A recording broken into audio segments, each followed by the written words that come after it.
नमः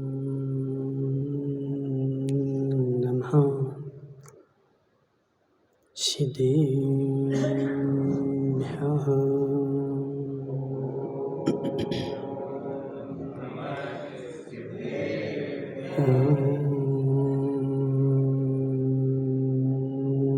नमः सिद्धेभ्यः।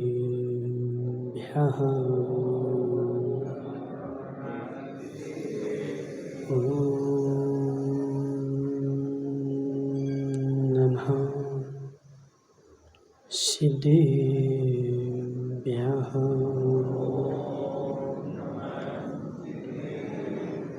तज्जयति परं ज्योति समं समस्तयनन्ति पर्याये दर्पणतलविशकला प्रतिफलति पदार्थमालिका यत्र नमो वरिहन्ताणं नमो सिद्धाणं नमो आयर्याणं नमो अध्यायाणं नमो लोयशब्बिशाहुरम्। पंच परमेष्ठी भगवान की अनंत अनंत सिद्ध परमेष्ठी भगवान की 1008 देवादेव शांतिनाथ भगवान के 1008 देवादेव पारसनाथ भगवान के आचार्य भगवान अमृत चंद्र स्वामी के आचार्य भगवान विशुद्ध सागर जी महाराज के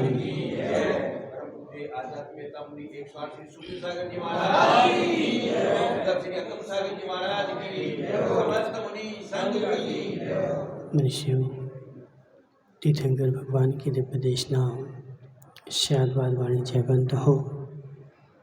आचार्य भगवान अमृत चंद्र स्वामी पुरुषार्थ सिद्धि उपाय ग्रंथ में सल्लेखना का वर्णन चल रहा था और यहाँ पर आचार्य भगवान समझा रहे हैं कि हे जीव, सल्लेखना जो है वह सल्लेखना भी अहिंसा व्रत की सिद्धि के लिए है। सल्लेखना में हिंसा नहीं और हिंसामय के सल्लेखना नहीं। जब जीव की आयु कर्म निकट आ जाता है तब यह जीव उस अहिंसा को पालने के लिए और हिंसा को टालने के लिए सल्लेखना को धारण करता है। मुख्य महावीर भाई पराणा, यदि माना कि तुम्हारे घर में आग लग जाए और वह आग बुझने पर ना बुझे तो फिर क्या करोगे? नहीं, प्रयास पूरा बुझाने का कर लिया, अब बुझने के कोई चांस नहीं है, अब क्या करोगे? ठीक है ना? हे जीव, मेरी आयु का समय निकट आ गया, पहले मैं शरीर को बचाने का प्रयास करूंगा। जितने भी प्रयास होंगे, चाहे दवाई के द्वारा हो, चाहे अन्य उपाय के द्वारा हो, पहले सारे उपाय किए जाए और उपाय करने के बाद यदि ऐसा लगे कि अब बचने वाला नहीं हूँ तो फिर मैं क्या करूँगा कि अपनी आत्मा को बचाऊँगा। जैसे महावीर भाई पराणा, घर में आग लग गई, पहले हमने क्या किया? एम्बुलेंस को बुलाया। एम्बुलेंस ने पानी डाला लेकिन फिर भी नहीं बचे, फिर क्या करोगे? महाराज, घर में जितना कीमती सामान है वह सारा लेकर के मैं बाहर चला जाऊंगा और इस घर को छोड़ दूंगा। जैसे शरण्यक पुराण में जब राजा उपशरण्यक ने सारे राजकुमारों की परीक्षा ली कि सारे राजकुमारों में राजा बनने के लायक कौन है? संजय भाई, देखो ये तो पंचम काल है। और चंद्रगुप्त के स्वप्न में आया था क्या? हाथी के ऊपर बंदर बैठा है, देखा कि नहीं? हाथी के ऊपर बंदर बैठा है, इसका मतलब क्या राकेश संगी?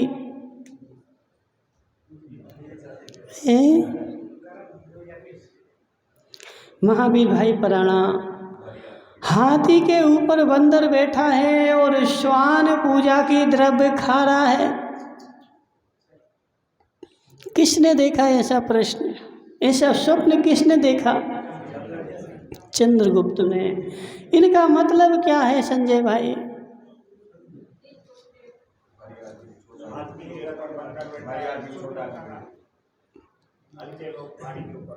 हाँ, और श्वान पूजा की द्रव्य खा रहा है।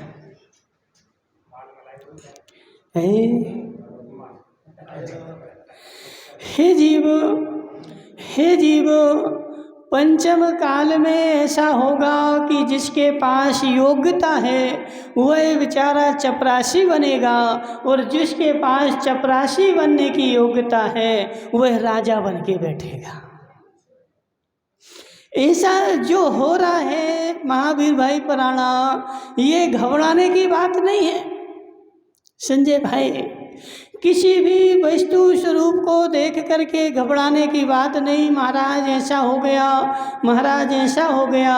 हे जीव, जैसा हो रहा है ऐसा अनंत काल पहले अनंत भगवंतों ने अपने केवल ज्ञान में देख लिया था कि आज से पंचम काल आएगा और पंचम काल में ऐसी ऐसी सारी घटनाएं घटेंगी। और वह स्वप्न में चंद्रगुप्त के भी आ गए। महावीर भाई पराणा, चंद्रगुप्त के स्वप्न में आ गए कि पंचम काल में क्या होगा। बेचारे नीच जाति के जिनके पास कोई योग्यता नहीं है वह तो राजा बन के बैठेगा, और जिसके पास सारी योग्यता है, बुद्धि है, वह उनकी नौकरी करेगा। ऐसे हे जीव, समझ मेरी बात, जिसके पास योग्यता होगी वह यदि सीट पे बैठे तो राज तुम्हारा अच्छा चलेगा। और नंदलाल जी, अंधेर नगरी,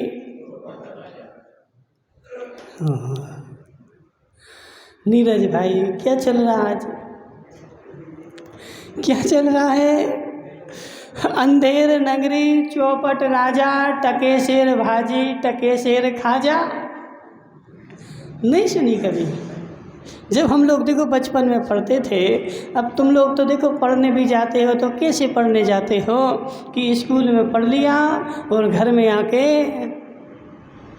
हे जीव, अंधेर नगरी, चौपट राजा, टके शेर भाजी, टके शेर खाजा। क्या मतलब इसका? नीरज भाई क्या मतलब इसका? एक गुरु था और एक शिष्य था, ठीक है ना। और वह दोनों गुरु शिष्य जो थे वह, अब गुरु शिष्य जो होते हैं संजय भाई, वो लालची तो होते, सारे गुरु शिष्य नहीं। दक्षिणा जहाँ मिल जाए वहाँ जाके गुरु रहेगा और वहीं अपना मठ बनाएगा। वह दोनों के दोनों बेचारे संसार में घूम रहे थे, और घूमते घूमते कहाँ पहुँच गए? तो चौपट राजा की नगरी में पहुँच गए। जहाँ चौपट राजा रहता था वहाँ पहुँचे। तो वहाँ पहुँचने के बाद गुरु ने शिष्य से बोला कि हे शिष्य, विष्णु भाई, हे शिष्य, जाओ बाजार से कुछ खाने की सामग्री लेकर के आओ, हमारे भूख लगी है। अब शिष्य के पास थे मात्र कितने? 5 रुपये। 5 रुपये लेकर के, सस्ते का जमाना था ना दलाल जी, आज का थोड़ी था। वह शिष्य गया दुकान पर, उसने पूछा कोयला क्या भाव? बोले 5 रुपये किलो। अच्छा, आटा क्या भाव? 5 रुपये किलो। गुलाब जामुन क्या रेट? बोले 5 रुपया किलो। धर्मचंद जी, गुलाब जामुन भी 5 रुपए किलो, कोयला भी 5 रुपए किलो और आटा भी 5 रुपए किलो, सारी सामग्री 5 रुपए किलो। वह शिष्य को आनंद आ गया कि सारी सामग्री 5 रुपए किलो। मेरे तो जीवन सूख गया रोटी बना बना के। नंदलाल जी, वह शिष्य क्या सोच रहा है? मेरा जीवन सूख गया रोटी बना बना करके, इस नगर में आकर के आनंद आया है। अब मैं रोटी नहीं बनाऊंगा, रोज गुलाब जामुन खाऊंगा। 1 किलो गुलाब जामुन ले करके और गुरु के पास पहुंचा। गुरु ने पूछा, तुम्हारे पास तो 5 रुपए थे और 1 किलो गुलाब जामुन कैसे लेके आ गए? गुरु महाराज, इस नगर का राजा बहुत अच्छा है। इस नगर का राजा बहुत अच्छा है। इस नगर में कोई भी चीज़ लो 5 रुपए किलो, चाहे चावल लो, चाहे आटा लो, चाहे कोयला लो, चाहे गुलाब जामुन लो, सारी चीज़ें मैंने पूछी, सब 5 रुपए किलो थी। इसलिए मैंने सोचा कि 5 रुपए किलो में आटा लूँगा तो 5 का आटा और 5 का कोयला कितने हो गए? 10 हो गए। तो 10 में तो मिलेगा सामान और सूखी रोटी खानी पड़ेगी और हाथ फ्री में जलेंगे। इसलिए 1 किलो गुलाब जामुन लेकर के आ गए। लेकिन गुरु तो गुरु होता विष्णु भाई, शिष्य बेचारे के पास बुद्धि नहीं। संजय भाई, बेचारे के पास बुद्धि नहीं। गुरु गुरु होता है। गुरु का मतलब क्या है? जिसकी बुद्धि भी भारी। गुरु मतलब भारी। द्रव्य संग्रह पढ़ा ना तुमने? संजय भाई बोलो 10 नंबर की गाथा नहीं पढ़ा? अणु गुरुदेव पमाणो, अणु गुरुदेव पमाणो। अणु मतलब छोटा, गुरु मतलब बड़ा भारी। तो गुरु जो है ना, गुरु गुरु होता है। गुरु ने जैसे ही सुना कि सब 5 रुपए किलो, हे शिष्य हमें इस नगर में नहीं रहना चाहिए। क्यों धर्मचंद जी, क्यों? हे जीव, हे जीव, अब हमारी बुद्धि देख और उन गुरु की बुद्धि देख। हमारी बुद्धि कैसी है राकेश संगी? हमारी बुद्धि कैसी है कि हम दिन भर घूमते रहते कोई मूर्ख बन जाए और कोई ऐसा मूर्ख बन जाए कि 5 रुपए किलो में हम सब दे दे तो उसकी सारी दुकान खरीद लेंगे। और कोई देश में यदि ऐसा हो जाए, संजय भाई समझ मेरी बात, समझ मेरी बात। आज हम कितने मूढ़ हैं, मूर्ख हैं। अभी ज्ञानचंद जी से बोल दिया जाए, ज्ञानचंद जी तुम्हारे बेटे की नौकरी लग रही अमेरिका में, 5 लाख रुपए महीने मिलेंगे। ज्ञानचंद जी क्या करोगे? हैं? बोलो ना, क्या करोगे? भेजोगे कि नहीं भेजोगे? महाराज तुरंत आज से ही 5 लाख रुपए महीना है ना, आज ही रिजर्वेशन करवाएंगे और आज ही भेज देंगे। मुझे भारत में नहीं रहना, अमेरिका में रहूँगा। हे जीव, तू संसार का सबसे बड़ा मूर्ख है। क्यों? हे जीव, उस गुरु ने शिष्य से क्या बोला? इस नगर में 5 रुपए किलो सारी सामग्री है। इस नगर में हमें नहीं रहना चाहिए क्योंकि यह न्याय नहीं है, अन्याय है। विष्णु भाई सोना भी 5 रुपए किलो और लोहा भी 5 रुपए किलो है। सोना भी 5 रुपए किलो और लोहा भी 5 रुपए किलो, गुलाब जामुन भी 5 रुपए किलो शंभूनाथ जी, और आटा भी 5 रुपए किलो, सारी सामग्री 5 रुपए किलो। अब इससे तुम्हारी बुद्धि में क्या आ रहा है शंभूनाथ जी बताओ। शंभूनाथ जी, तुम्हारी दुकान पर सब चीज़ें 5 रुपए किलो मिलने लगे और संजय भाई खरीदने तुम्हारी दुकान पे जाएगा तो संजय भाई तुम्हारी बुद्धि में क्या आएगा, क्या आएगा शंभू जी के प्रति? नहीं बताओगे?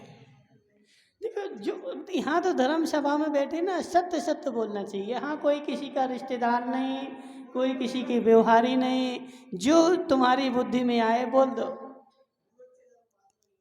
नहीं बोलोगे? राकेश संगीत बता दो। हे जीव, इस दुकानदार की बुद्धि सटिया गई है,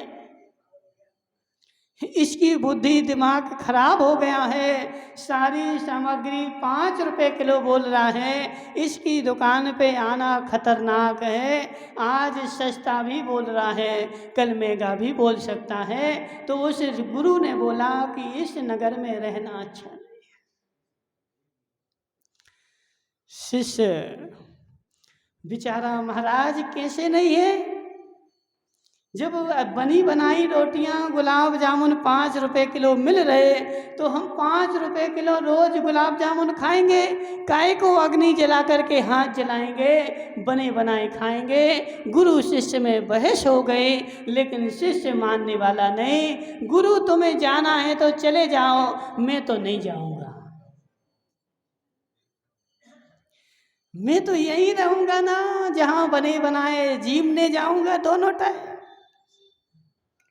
महावीर भाई पराना, कहाँ जाओगे? निवाई छोड़ के थोड़ी जाऊंगा। इस गांव में जीव नहीं मिलता है, इसलिए इस गांव में रहूंगा। अब गुरु ने हार मान ली। हे शिष्य, तुझे यहाँ रहना है, रहे, मैं भी तेरे साथ रहता हूँ, लेकिन आगे आने वाली विपत्ति के लिए सावधान। शंभूनाथ जी, आगे आने वाली विपत्ति के लिए सावधान हो जा।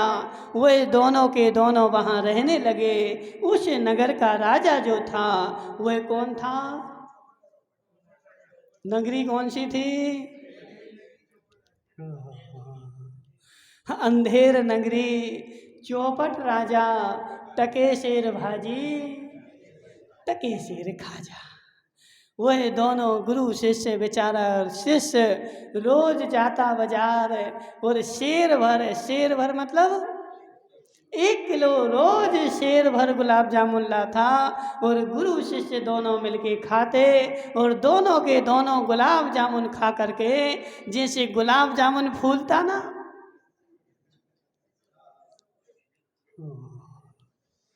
ऐसे दोनों खा पी करके फूल गए। कोई काम नहीं। लेकिन एक दिन नगर में एक घटना घट गई। शंभूनाथ जी, एक दिन उस नगर में घटना घट गई। क्या घटना घटी कि उस नगर में एक व्यक्ति चला जा रहा था रोड पर और वह पत्थर से ठोकर खा के गिर पड़ा।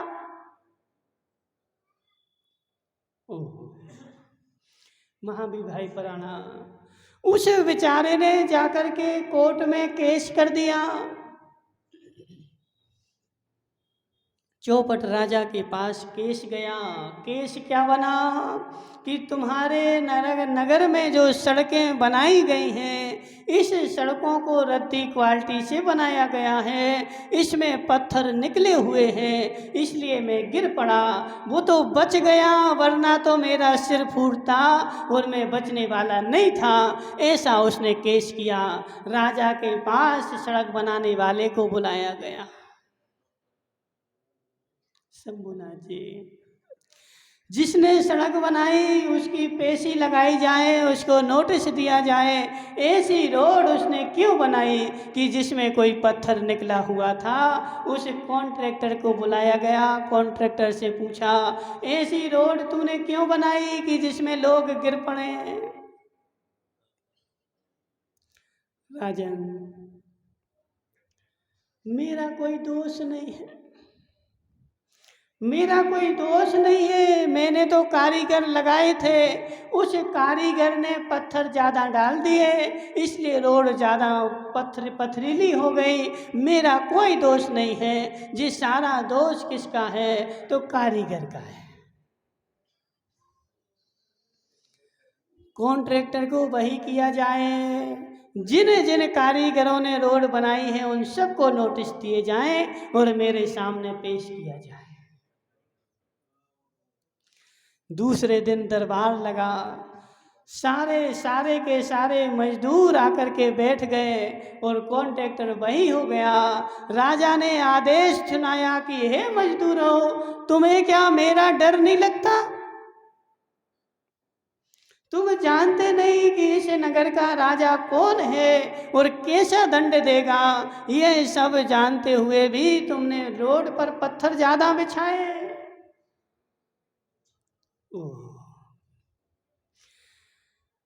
बेचारे मजदूर, संजय भाई, बेचारे मजदूर क्या कहते? बोले राजन, राजन मेरी कोई गलती नहीं है, वो ट्रक वाले हैं ना जो पत्थर डालने वाले थे, वो पत्थर ज़्यादा डाल गए और वो मिट्टी कम डाली, इसलिए मैंने पत्थर ज़्यादा बिछा दिए। मेरा कोई, नंदलाल जी, मेरा कोई दोष नहीं है। ये सारा दोष किसका है? ट्रक वाले का है। उसने पत्थर ज़्यादा क्यों डाले? यदि वह ज़्यादा नहीं डालता तो मैं रोड पे ज़्यादा नहीं बिछाता, और जब ज़्यादा नहीं बिछाता तो रोड पे पत्थर नहीं निकलते। राजा ने आदेश दिया मजदूरों को छोड़ दिया जाए, उन ट्रक वालों को बुलाया जाए।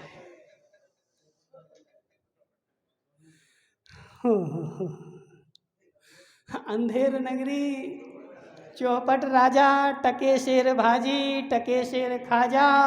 हे जीव, हे जीव, राजा कैसा होना चाहिए? हे क्या नाम, ज्ञानचंद जी, तुम भी तो राजा बने ना। तहसीलदार तो राजा होता है। तहसीलदार कोई छोटी मोटी चीज़ थोड़ी है। तहसीलदार, तहसील का दार, और सील लगाते उसमें क्या लिखते हो? तहसील दंडाधिकारी, और क्या लिखते, कौन लिखते कुछ? हाँ, कार्यपालक मजिस्ट्रेट, दंडाधिकारी। दंडाधिकारी क्यों लिखा? इसके इनके पास दंड देने का अधिकार है, तो वो थानेदार के पास दंड देने का अधिकार है। थानेदार जो तुम्हें डंडा मार रहा है ना, वह डंडा मारना भी उसका गलत है। संजय भाई पूछो ना तहसीलदार से। ज्ञानचंद जी, तहसीलदार, थानेदार डंडा मार सकता क्या? क्यों? क्योंकि उसके पास डंडा नहीं लगाना, दंडाधिकारी तहसीलदार है, और ये जब तक आदेश नहीं देगा तब तक वह डंडा नहीं चला सकते। ये राजा रहे। अब हे ज्ञानचंद जी, तुम्हारी बुद्धि कैसी होनी चाहिए?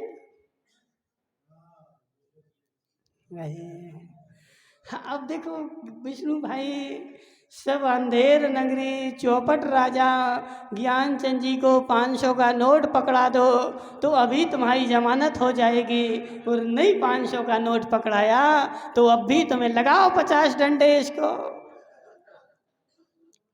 देखो सत्य सत्य ऐसे ही है ज्ञानचंद जी, है कि नहीं?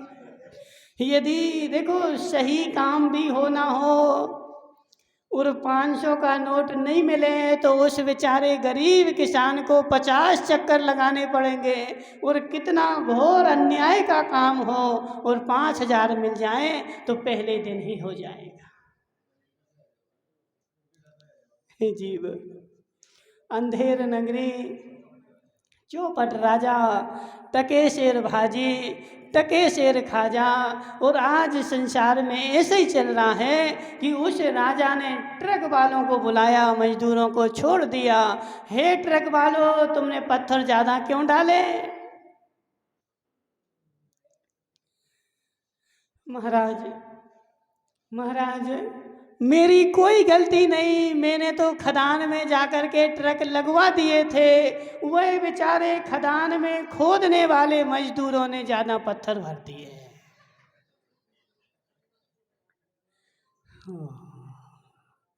यदि वो मिट्टी भर देते तो हम मिट्टी डाल देते, अब उनने पत्थर ज़्यादा भर दिए, इसमें मोरी कोई गलती नहीं। अब खोदने वाले खदान के मजदूरों को बुलाया जाए। अब वो बेचारे गरीब मजदूर आकर के खड़े हो गए। राजा ने आदेश सुनाया, तुमने पत्थर क्यों ज़्यादा भरे? बेचारे अनपढ़ थे, अंगूठा छाप थे, कुछ बुद्धि में आया नहीं और राजा के सामने क्या बोला जाए, चुप रह गए। और चुप रह गए तो राजा ने आदेश सुना दिया, सारी गलती इन्हीं की है, इनके वजह से रोड खराब हुई, पत्थर ज़्यादा बने। कल सुबह का सूरज जैसे ही उगे, इन सबको फांसी पे चढ़ा दो।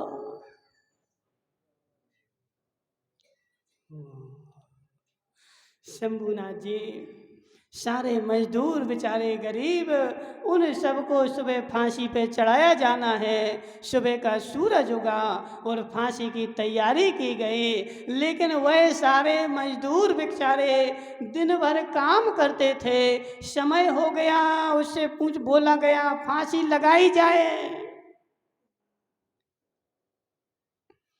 महाराज, फांसी तो नहीं लग रही।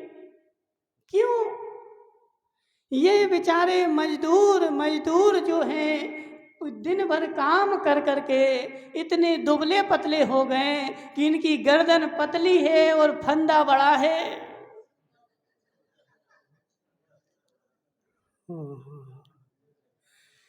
ये सब दुबले पतले हैं ना, और फंदा जो है बड़ा है, इनकी गर्दन में आ ही नहीं रहा है। कोई मोटा आदमी हो तो फांसी लग सकती है। राजा, मुहूर्त निकला जा रहा है, जल्दी लेकर के आओ।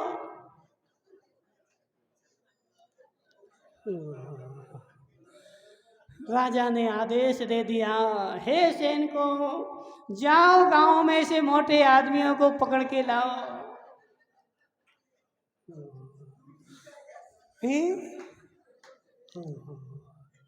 सैनिक गए, गांव में ढूंढा, और वह दोनों के दोनों गुरु शिष्य जो थे वो खा खा करके मोटे हो गए थे। और सैनिक जो है पकड़ के ले आए कि राजन, ये दोनों मुझे गांव में अच्छे खूब मोटे मिले हैं, जी आ गए, चढ़ा दो फांसी पे।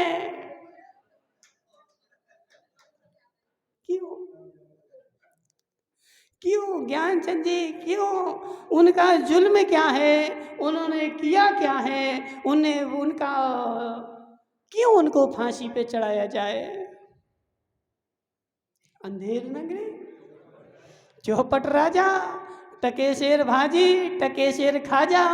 अब विष्णु भाई, तुमने खूब गुलाब जामुन खाए ना जीवन के,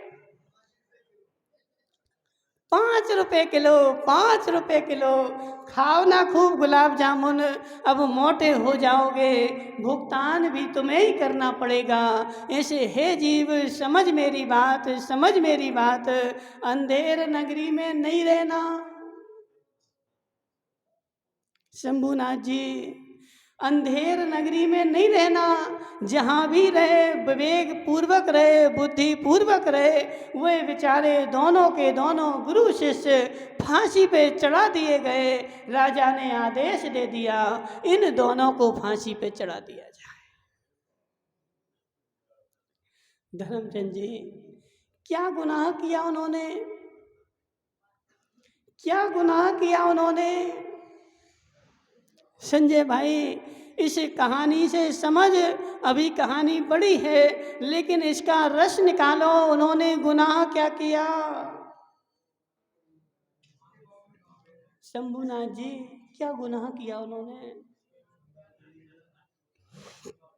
बहुत सारे आज अज्ञानी प्राणी बेचारे क्या बोलते हैं, बोले महाराज मेरी दुकान पे ग्राहक आया था और वह ज़्यादा पैसे दे के जा रहा है, मेरा गुनाह क्या है। संजय भाई तुम वही चीज महावीर भाई प्राणा आ जाए तो वही चीज तुम 10 रुपए में दे दोगे, और कोई बेचारा सीधा साधा आदमी आ जाए तो उसी चीज के तुम 50 रुपए ले लोगे। महाराज मेरा क्या गुनाह, मेरी दुकान पे आया ना, मैं उसके घर थोड़ी गया था बोल बुलाने के लिए। शंभुनाथ जी मैंने क्या किया, मैं तो अपनी दुकान पे बैठा था। हे जीव बिना कसाय के आवेग में आए हुए ऐसा काम हो सकता क्या, और मैं किस बात को भोगूंगा, मेरी गलती क्या है। नंदलाल जी मेरी गलती क्या है, रोड पे 50 का नोट डला था, मैंने उठा लिया, मेरी गलती क्या है। तूने जो उठाया ना वह तेरी गलती है, नहीं उठा सकते। महावीर भाई प्राणा नहीं उठा सकते। रोड पे 50 का नोट डला हो चाहे सोने का सिक्का डला हो, संजय भाई हमने ऐसे बहुत सारे बेचारे ढोंगी वृत्ति देखे कैसे। वो कहाँ गया है महेंद्र संगी, तुम पीछे क्यों बैठते। हे महेंद्र संगी समझ मेरी बात, यदि तुमने एक प्रतिमा भी ले ली, ज्यादा नहीं, कितनी, एक प्रतिमा भी ले ली तो मात्र भगवान के दर्शन करने से एक प्रतिमा नहीं पलेगी। तुम प्रतिमाधारी हो गया ना, अब रोड पे यदि 50 किलो सोना भी डला हो,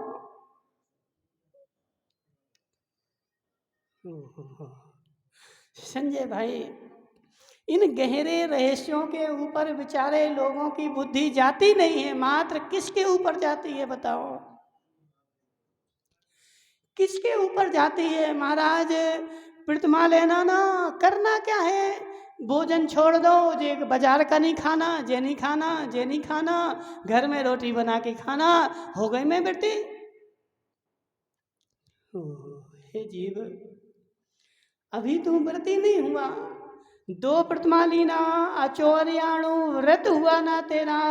अचौरियाणु व्रत का मतलब क्या है, गिरी हुई, पड़ी हुई, रखी हुई। नीरज भाई कीमती हो चाहे सस्ती हो, पदमचंद जी पराणा वाले समझ मेरी बात, क्या बोल रहे हम। महाराज मुझे तो किंचित मात्र भी लोभ नहीं है, मुझे कोई राग नहीं है, न घर वालों से है न धन संपत्ति से है। महाराज मैं तो दुकान में जाता ही नहीं हूँ, अब तो मैं बढ़िया धर्म ध्यान करता हूँ, मंदिर में बैठा रहता हूँ। हे जीव परिणामों को टटोल। शंभुनाथ जी परिणामों को टटोल, मैंने परिग्रह छोड़ा है, मैं धर्मात्मा बना हूँ, अब रोड पे सोने का सिक्का मिल जाए। ओ संजय भाई क्या करोगे, हैं? सोने का सिक्का रोड पे मिल जाए क्या करोगे, हैं? देखो विष्णु बोरा बोला महाराज हम नहीं उठाएंगे, हम नहीं उठाएंगे। हे जीव हम इतने ढोंगी हैं, किसी बेचारे की आँख बिना कीमती कोई चीज़ गिर जाए। एक बार क्या हुआ कि बेचारे किसी अम्मा की सोने की चेन गिर गई और किसी को मिल गई, अब बेचारे ने रख करके घर चला गया और अब जांच करवाई तो वो पीतल की थी।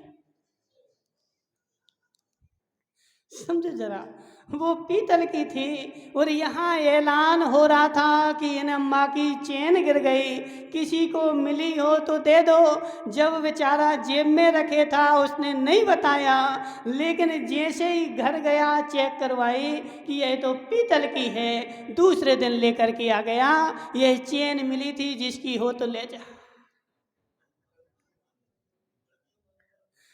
हे जीव, हे जीव, अपने परिणामों को पहचान, अपने परिणामों को पहचान संजय भाई, और तत्व का निर्णय कर।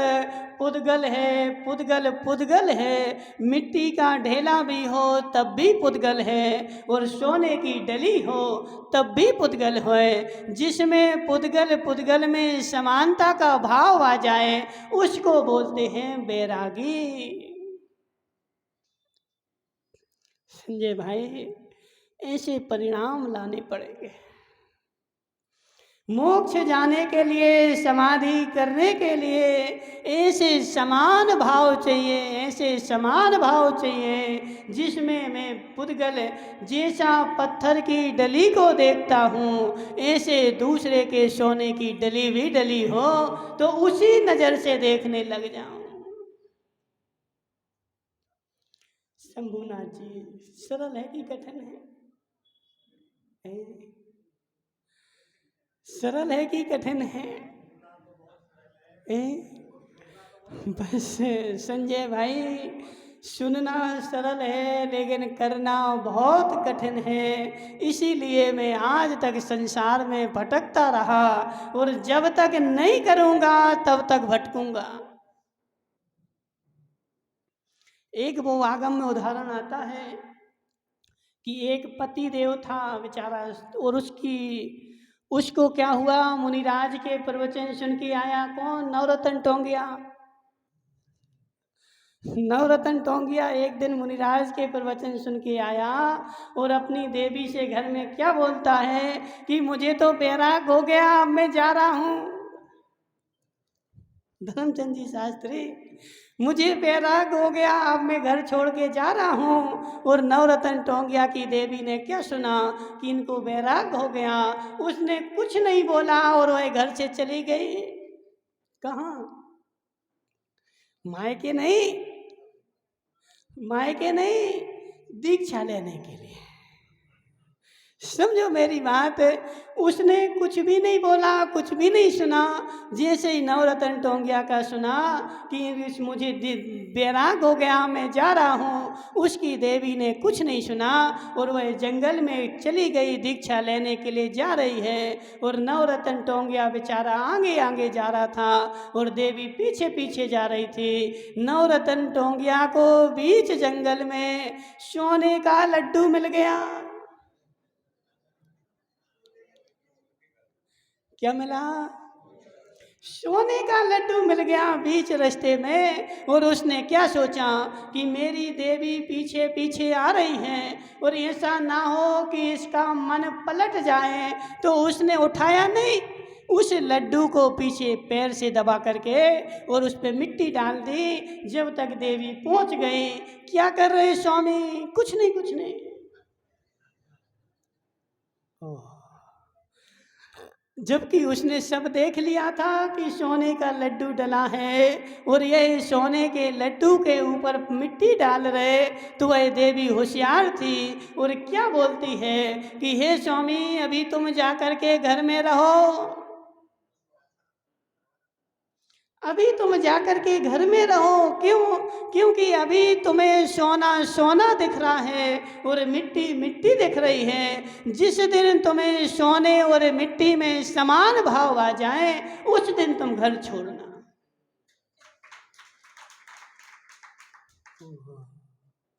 पदमचंद जी पराणा, समझ मेरी बात। 70-75 साल के हो गए, ऐसी दृष्टि बना, ऐसी दृष्टि बना कि सोना और मिट्टी, सोना और पत्थर, सोना और लोहा, संजय भाई, दोनों में मुझे क्या दिखे? तो पुद्गलत्व दिखे। वो भी पुद्गल है और यह भी पुद्गल है, यदि तुम्हारे सोना उठाने के भाव आ गए, अभी तुम व्रती नहीं हो, अभी तुम ढोंगी हो, ढोंगी। नीरज भाई, सत्य है कि नहीं? इसको बोला जाता है तत्व का निर्णय करना, तत्व की परीक्षा करना, तत्व को धारण करना। इसका मतलब ये नहीं कि जीव, पुद्गल, धर्म, अधर्म, आकाश, काल 7 तत्व होते, इनका मैंने आगम में स्वरूप समझ लिया, मैं हो गया सम्यक दृष्टि। नहीं शंभुनाथ जी, इसको बोला जाएगा सम्यक दृष्टि। स्वयं के सोने को नहीं, यदि ग्रस्त है स्वयं के सोने को स्वयं के सोना माने, कोई दिक्कत नहीं। लेकिन यदि रोड पर सोने की डली डली है, लड्डू डला है, उस रोड पर डले हुए सोने के लड्डू को वह कैसे देखेगा कि यह जो वस्तु है ना, यह पत्थर है, उसको उठा नहीं सकता। यदि उठा ली तुम्हारे सारे व्रत खंडित। महाराज धर्मचंद जी, ऐसे लोग मिलना तो हे राकेश संगी, हे राकेश संगी, ऐसे लोग मिलना मुश्किल है। तो समझ लेना कि अभी मैं मोक्ष मार्ग की लाइन से बहुत दूर हूँ। मोक्ष मार्ग की लाइन में ऐसे व्यक्ति लगते हैं जिनको समान पुद्गलत्व दिखे और वैराग्य हो गया।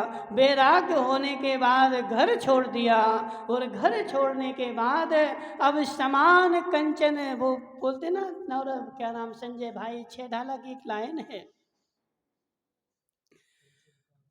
मणि कंचन कामनी, ऐसा कुछ आता है, भूल गए हम, भूल जाते हैं, हमारी याददाश्त को बुढ़ापा लग गया है संजय भाई। अब बुढ़ापा लग गया तो याददाश्त जो है ना थोड़ी कम होती जा रही है। वो 6 ढाला में ऐसी लाइन आई है एक, कि जिसमें कंचन में, कामनी में, लोहा में समान परिणाम हो जाएं, उनको बोला जाता है समता नाम का गुण उनका होती है सामायिक। यदि सोने में और पीतल में भेदभाव। और दूसरी बात, धर्मचंद जी शास्त्री, कितनी प्रतिमाएं हैं तुम्हारी?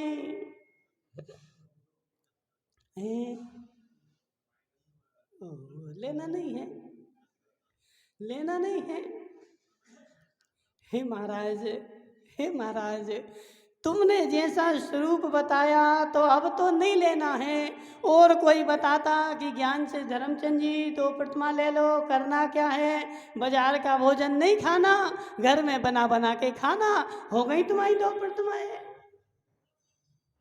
संजय भाई, जितना परिवर्तन तूने बाहर की अशुद्धि का किया है, उतना परिवर्तन अंदर की अशुद्धि में भी करना पड़ेगा। और दोनों का संतुलन बना के चलेगा। अंदर के परिणाम जो तेरे अशुद्ध हैं, उन अंदर के परिणामों, अंदर की अशुद्धि में भी फिटकरी डाल के शुद्ध कर। यह घोर अशुद्ध परिणाम है कि गुरोड़ पर वस्तु डली थी और उसके ऊपर मेरी दृष्टि चली गई। सस्ती डली थी तो कोई बात नहीं। जी अम्मा आ गई वहाँ से, गई कहाँ से, भीलवाड़ा के पास, कोटरी, कोटरी है ना, कोटरी, कोटरी। अम्मा आ गई कोटरी से। सुनो हम मम्मा, रोड पर सस्ती वस्तु डली हो, मेरे परिणाम नहीं होते कि मैं उठा लूँ। किसी के कपड़े पड़े हों, मैं नहीं उठाऊंगा, मैं तो धर्मात्मा हूँ। लेकिन शंभुनाथ जी, अपने आप को धर्मात्मा तब मानना जब बीच रोड पर सोना डला हो, बिल्कुल शुद्ध सोना या हीरा डला हो, चमकता हुआ। यहाँ बहुत सारे धर्मात्मा ऐसे हैं, विष्णु भाई जैसे, कि रोड पर 100 का नोट डला होगा तो बेचारा उठा लेगा और उठा करके मंदिर में डाल ले आए। हे विष्णु भाई, हे विष्णु भाई, तेरे जेब में पैसों की कमी है क्या? अपने जेब में से 100 का निकाल के मंदिर में डाल लाना, रोड पर से उठा करके मंदिर में डाल रहा है, अभी तू धर्मात्मा नहीं है। क्योंकि जिसका 100 का नोट था उसका बेचारे का गिर गया है और वह वहाँ पे रो रहा है, और तू उसको मंदिर में डाल के खुशी मना रहा है। तुम्हारा तो था ही नहीं।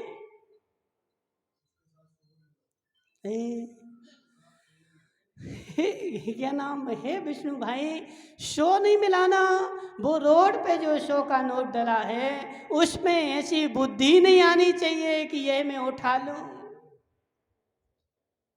मेरा है ही नहीं। और जो चीज़ मेरी है नहीं, जो मेरी स्वामित्व में नहीं है, उसको मैं उठा नहीं सकता। एक संजय भाई, एक व्यक्ति मुझे ऐसा मिला, बोले महाराज वह बेचारा व्यक्ति मंदिर की सामग्री खाता था, मंदिर के पैसे खाता था। उसको समझाया गया कि हे जीव, तू मंदिर के क्यों खाता है। मुकेश भाई कहाँ चल दिए, बैठ जा अच्छे से। उसको समझाया कि हे जीव, तू मंदिर के क्यों खाता है। तो शंभूनाथ जी उसने उत्तर क्या दिया, बोले महाराज सारा संसार तो पाप का खाता है, मैं तो धर्म का खा रहा हूँ।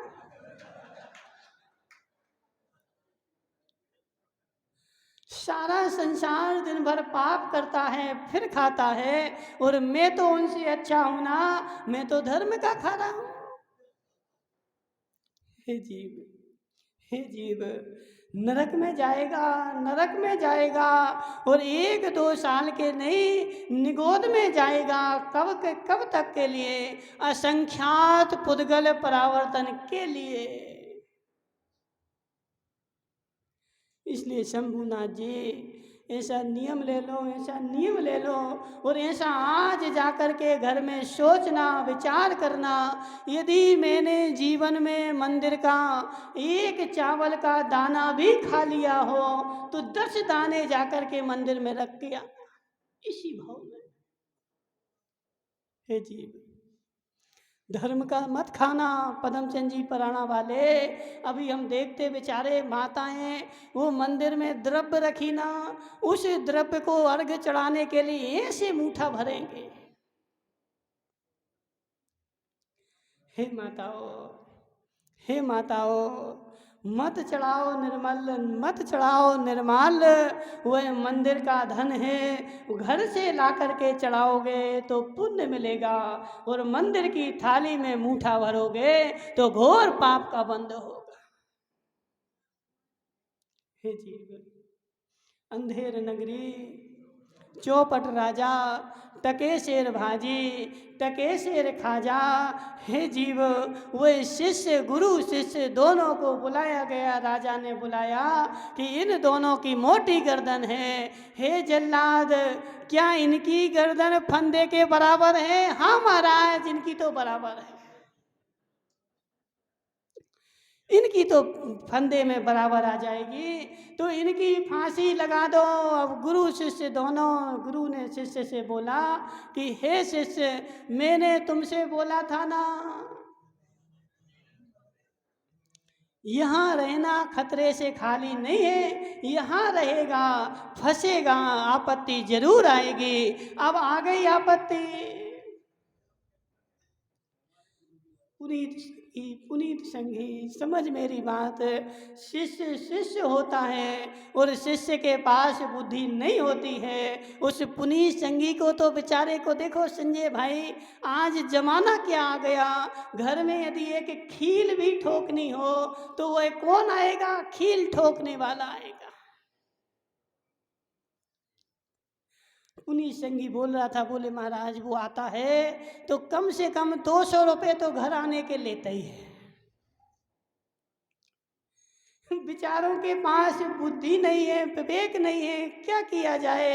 एक खील ठोकना हो तो 10 पैसे की खील, और ठुकवाई कितने, 200 रुपये। वो आएगा कौन, कारीगर, फिर वो कारीगर मशीन लेके आएगा और एक खील ठोकेगा, कितने की। पुनीत संगी नहीं है तेरे पास विवेक, नहीं है तेरे पास बुद्धि, जैसे उस शिष्य के पास नहीं थी। बेचारा गुरु से बोलता है कि हे गुरु फंस गए, अब क्या करें। धर्मचंद जी, धर्मचंद जी गुरु गुरु होते हैं और गुरु के पास हर तोड़ का जवाब है, हर समस्या का हल है। वह शिष्य से बोले कि रुक जाओ, मैं कुछ उपाय करता हूँ। ऐसे ही थोड़ी फांसी लग जाएगी, जब हमने कुछ किया नहीं तो ऐसे थोड़ी फांसी लग जाएगी। अभी कुछ उपाय करता हूँ। और शिष्य ने जोर जोर से, गुरु ने जोर से शिष्य को 4 तमाचे मारे और जोर से बोला, मैं फांसी पर पहले चढ़ूंगा। शिष्य बोला, नहीं गुरु, तुम भले गुरु हो, बड़े हो, लेकिन मेरा कर्तव्य है, फांसी पे पहले मैं चढ़ूंगा। और दोनों लड़ने लगे, झगड़ने लगे। और राजा ने उनसे पूछा कि तुम दोनों क्यों लड़ रहे, तुम्हारी तो फांसी लगने वाली है। गुरु गया, हे राजन, ये जो शिष्य है ना, मेरी बात नहीं मान रहा है, मुझे फांसी पर पहले चढ़ना है, लेकिन यह नहीं चढ़ने दे रहा है। मैं पहले चढ़ूंगा, इसलिए इसको समझा रहा हूँ, इसको समझा दे। शिष्य आ गया, हे महाराज, गुरु का मैं शिष्य हूं ना, तो फांसी पहले मेरी लगनी चाहिए, गुरु की बाद में लगेगी, पहले मेरी लगनी चाहिए। राजा ने बोला, ये चक्कर क्या है? तो गुरु ने बोला कि हे महाराज सुनो जरा, अभी जो मुहूर्त है ना, सर्वार सिद्धि योग है, इस मुहूर्त में जिसकी फांसी लगेगी वह स्वर्ग जाएगा। इस मुहूर्त में जिसकी फांसी लगेगी वह स्वर्ग जाएगा। राजा ने आओ देखा ना ताओ, बुद्धि तो थी नहीं, और गया स्वयं और फंदा लगा करके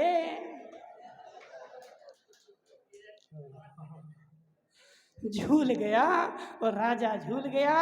गुरु शिष्य बोले, अब भाग लो यहां से।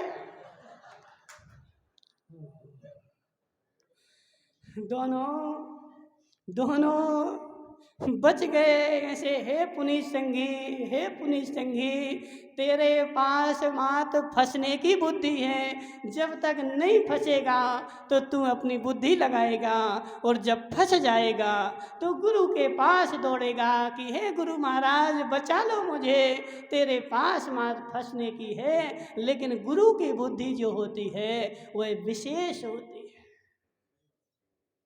गुरु बुद्धि, एक वो दोहा है पूरा, वो तो हमें याद नहीं आ रहा है।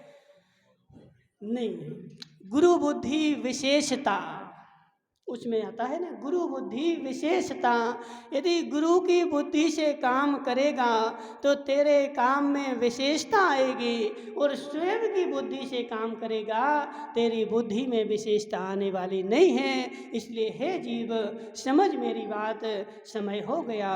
सल्लेखना जो है वह हिंसात्मक नहीं है, अहिंसात्मक है। जब मेरे बचने का कोई उपाय नहीं है तो मैं अपनी आत्मा को पकड़ करके और इस शरीर को छोड़ करके, इस शरीर में अग्नि लगी है और यह नष्ट होने वाला है, इसलिए यह नष्ट हो जाए, लेकिन मैं चैतन्य आत्मा को बचा लूँगा। शरीर जल जाएगा, इसका नाम है सल्लेखना समाधि। संजय भाई, सल्लेखना समाधि क्या नाम है? मरने का नहीं कि अब डॉक्टर ने मना कर दिया अब मैं सल्लेखना करूं। हे जीव, ऐसे नहीं।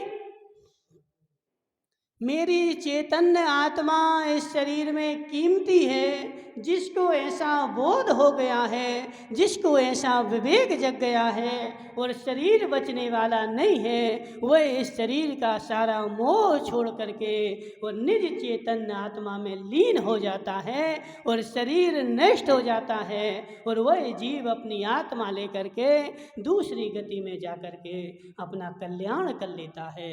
इसका नाम है सल्लेखना। और मरते समय भी पोता पोती की याद आती रहे, ज्ञानचंद जी तैयारी करो।